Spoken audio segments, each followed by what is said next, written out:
আমারও কেনার চেষ্টা হইছে, কম দরে না, উচ্চ মূল্যে। দর খুব বেশি ছিল, ক্যাবিনেটে জায়গা পাইতাম।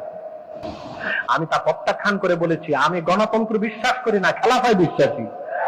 আমি হোসেনের উত্তরসূরি, এজিদের উত্তরসূরি না। ইমামে হোসেনের উত্তরসূরিরা পার্থেজ হয় না, হোসেনের উত্তরসূরিরা বিক্রি হয় না। হোসেনের উত্তরসূরিরা হোসেনের আদর্শ মেনে জীবন দেয়, ইমান দেয় না।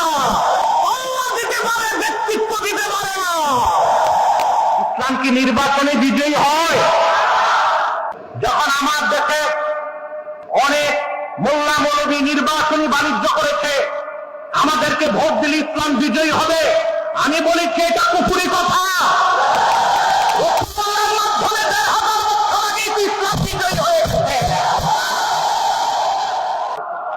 এই কথা কি আমার না আল্লাহর?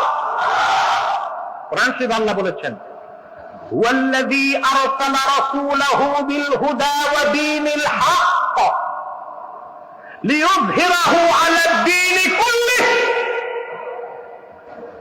তিনি সেই আল্লাহ যিনি মুহাম্মদ সাল্লাল্লাহু আলাইহি ওয়াসাল্লামকে পাঠিয়েছেন মহাসত্য দিন ও পরিপূর্ণ হেদায়েত সহকারে, যেন তিনি দ্বীন ইসলামকে সকল ধর্মের উপর বিজয়ী করেন।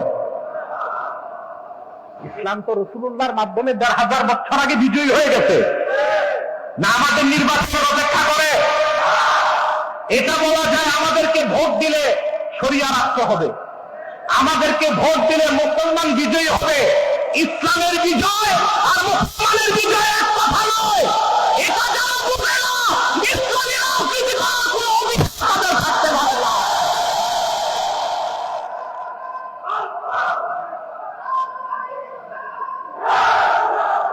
সেই থেকেই তাদের সাথে আমার দ্বন্দ্ব শুরু হলো। আমি কোনো পরোয়া করি না। 16 বছর ফেসিবাদের বিরুদ্ধে আমি বক্তব্য রেখেছি। হামলা মামলা জুলুমকে ভয় পাই নাই। এখন তো প্রশ্নই আসে না। দ্বীনের পক্ষে যা বলার তা বলবো। ইমামে হোসেনের উত্তরসূরিরা পার্থেজ হয় না, হোসেনের উত্তরসূরিরা বিক্রি হয় না। হোসেনের উত্তরসূরিরা হোসেনের আদর্শ মেনে জীবন দেয়, ইমান দেয় না। আল্লাহ দিতে পারে, ব্যক্তিত্ব দিতে পারে না।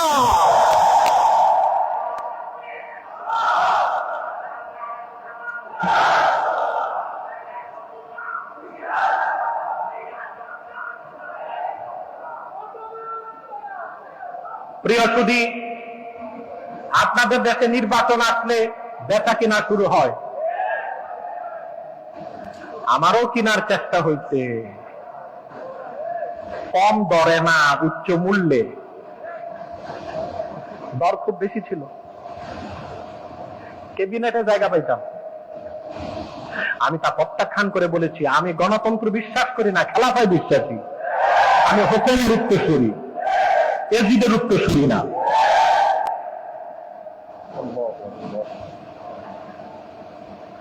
আল্লাহর হাবিব আখির নবী মুহাম্মদ সাল্লাল্লাহু আলাইহি ওয়াসাল্লামের মাধ্যমে আল্লাহ তাআলা ১৫০০ বছর আগে ইসলামকে পরিপূর্ণ করে দিলেন, বিজয়ী করে দিলেন, নবুয়তের রিসালাতের দরজা বন্ধ করে দিলেন।